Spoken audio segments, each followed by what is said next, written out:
નમસ્કાર. આકાશવાણી સમાચાર હિના મોદી વાંચે છે. સૌપ્રથમ મુખ્ય સમાચાર.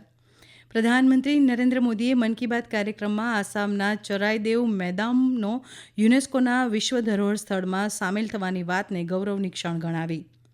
પ્રધાનમંત્રીએ એક પેડ માં કે નામ અને હર ઘર તિરંગા અભિયાનમાં જોડાવા દેશવાસીઓને આહ્વાન કર્યું. ભાજપની મુખ્યમંત્રી પરિષદ બેઠકમાં પ્રધાનમંત્રીએ કેન્દ્ર અને રાજ્ય સરકારના સહિયારા પ્રયાસથી વિકસિત ભારતનું લક્ષ્ય પ્રાપ્ત કરવા પર ભાર મૂક્યો. હિમાચલ પ્રદેશ, ઉત્તરાખંડ અને પૂર્વ રાજસ્થાનમાં આગામી 5 દિવસ સામાન્યથી મધ્યમ વરસાદની આગાહી. અને પેરિસ ઓલિમ્પિકમાં કાંસ્ય ચંદ્રક જીતી ભારતીય શૂટિંગ ખેલાડી મનુ ભાકરે ઇતિહાસ રચ્યો. સમાચાર વિગતવાર.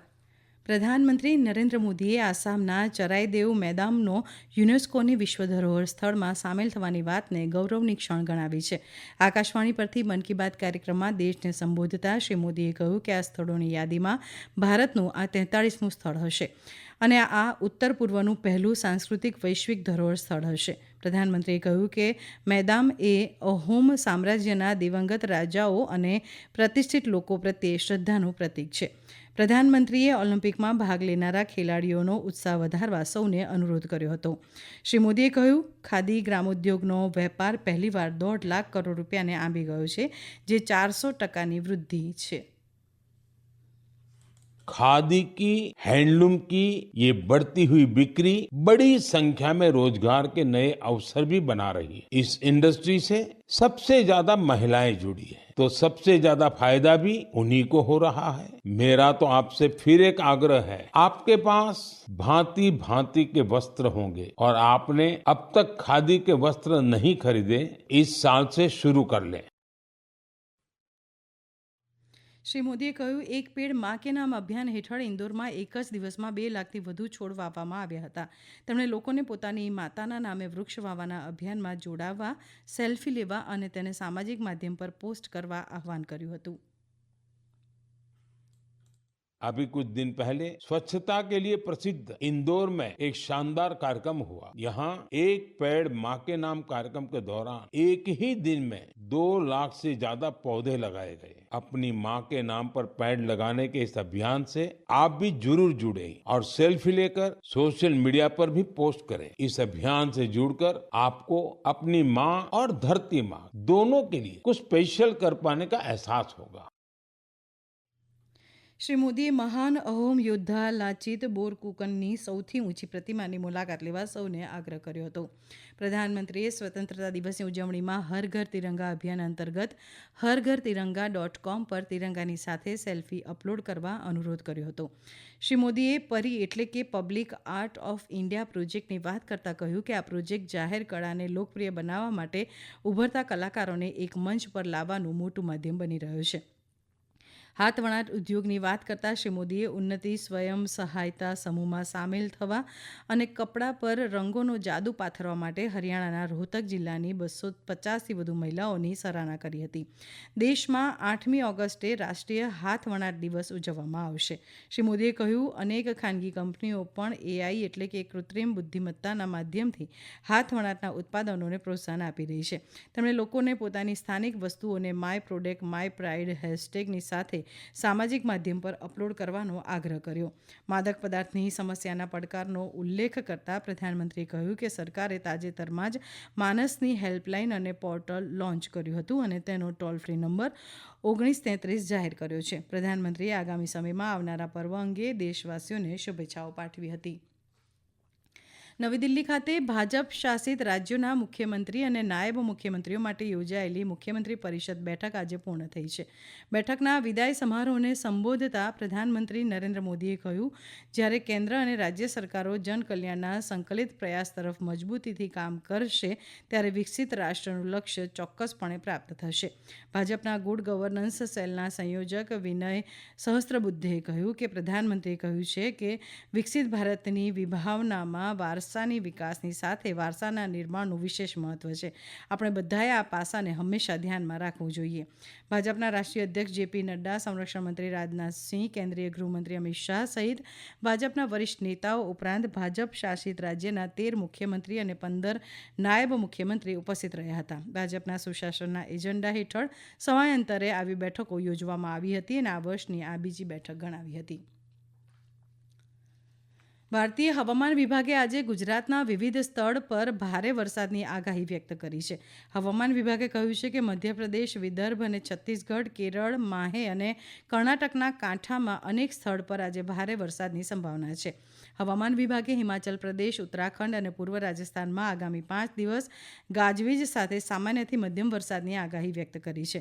જ્યારે જમ્મુ કાશ્મીર, લદ્દાખ, ગિલગિટ બલ્તિસ્તાન, મુઝફ્ફરાબાદ, પંજાબ, હરિયાણા, ચંદીગઢ, દિલ્હી, ઉત્તર પ્રદેશ અને પશ્ચિમ રાજસ્થાનમાં પણ આગામી 5 દિવસ વરસાદની શક્યતા છે. જ્યારે પૂર્વ અને ઉત્તર પૂર્વ ભારતમાં આગામી 4 દિવસ વીજળીના ચમકારા સાથે સામાન્યથી મધ્યમ વરસાદની સંભાવના દર્શાવી છે. આ સમાચાર આપ આકાશવાણી પરથી સાંભળી રહ્યા છો. આ સમાચાર આપ અમારી YouTube channel AIR news Gujarat પર પણ સાંભળી શકશો. વધુ સમાચાર માટે આપ અમારા ટ્વિટર હેન્ડલ AIR_news_ABAD ને ફોલો કરી શકો છો. પેરિસ ઓલિમ્પિકના બીજા દિવસે ભારતીય મહિલા શૂટિંગ ખેલાડી મનુ ભાકરે મહિલાઓની 10 મીટર અને એર રાઇફલ સ્પર્ધામાં કાંસ્ય ચંદ્રક જીતી ઇતિહાસ રચ્યો છે. મનુ ભાકર શૂટિંગમાં ભારતને ચંદ્રક અપાવનારા તેઓ પહેલા મહિલા ખેલાડી બન્યા છે.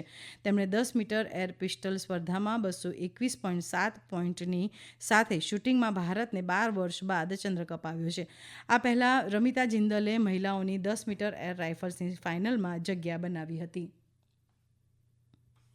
मुझे बहुत ही अच्छा फील हो रहा है और ये फीलिंग मैं बता नहीं पा रही हूँ, बट इतनी सारी मेहनत जो इतने सालों से लगाई है वो सब समझ में आ रहा है कि अब फल मिल रहा है. तो बहुत बहुत खुशी है मुझे इस बात की और डेफिनेटली इतने सारे लोगों का जो सपोर्ट रहा है बुरे समय में, अच्छे समय में, वो सब की मैं बहुत आभारी हूँ. आकाशवाणी के लिसनर्स के लिए मैं बोलना चाहूँगी कि जिस भी फील्ड में आप हो बहुत मेहनत करो. कभी भी अपने सपनों में ये मत सोचो कि मुझसे शायद हो पाए या नहीं हो पाए.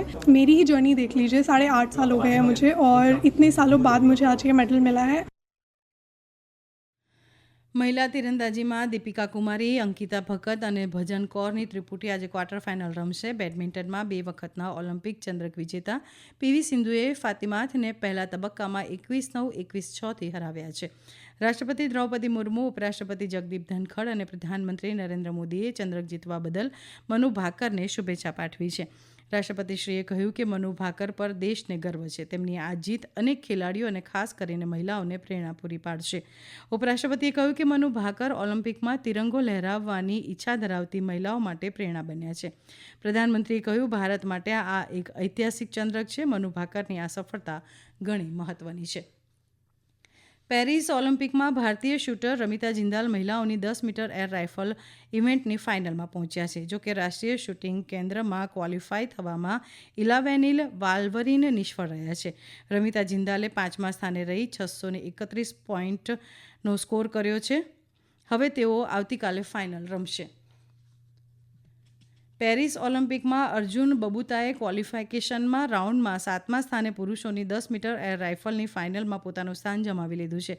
શ્રી બબુતાએ 630.1 અંક સ્કોર કર્યો હતો, જ્યારે સંદીપ સિંહ 12મા સ્થાને રહેવા માટે ક્વોલિફાય રહેવામાં નિષ્ફળ રહ્યા હતા. દિલ્હીના જૂના રાજેન્દ્રનગર વિસ્તારમાં એક તાલીમ સંસ્થામાં વરસાદનું પાણી ભરાઈ જવાના કારણે 3 વિદ્યાર્થીઓના મૃત્યુ નિપજ્યા છે. આ મામલે દિલ્હી પોલીસે તાલીમ સંસ્થાના માલિક અને સંયોજકની ધરપકડ કરી છે. સંસ્થાના ભોંયરામાં ફસાઈ જવાના કારણે ગઈકાલે 3 વિદ્યાર્થીઓના મોત નિપજ્યા હતા.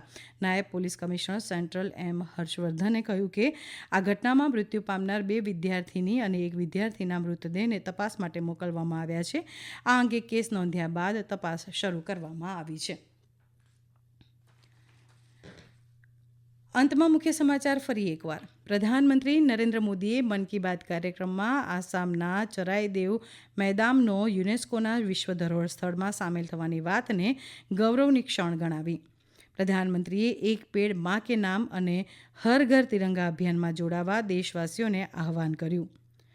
ભાજપની મુખ્યમંત્રી પરિષદ બેઠકમાં પ્રધાનમંત્રીએ કેન્દ્ર અને રાજ્ય સરકારના સહિયારા પ્રયાસથી વિકસિત ભારતનું લક્ષ્ય પ્રાપ્ત કરવા પર ભાર મૂક્યો. હિમાચલ પ્રદેશ, ઉત્તરાખંડ અને પૂર્વ રાજસ્થાનમાં આગામી 5 દિવસ સામાન્યથી મધ્યમ વરસાદની આગાહી.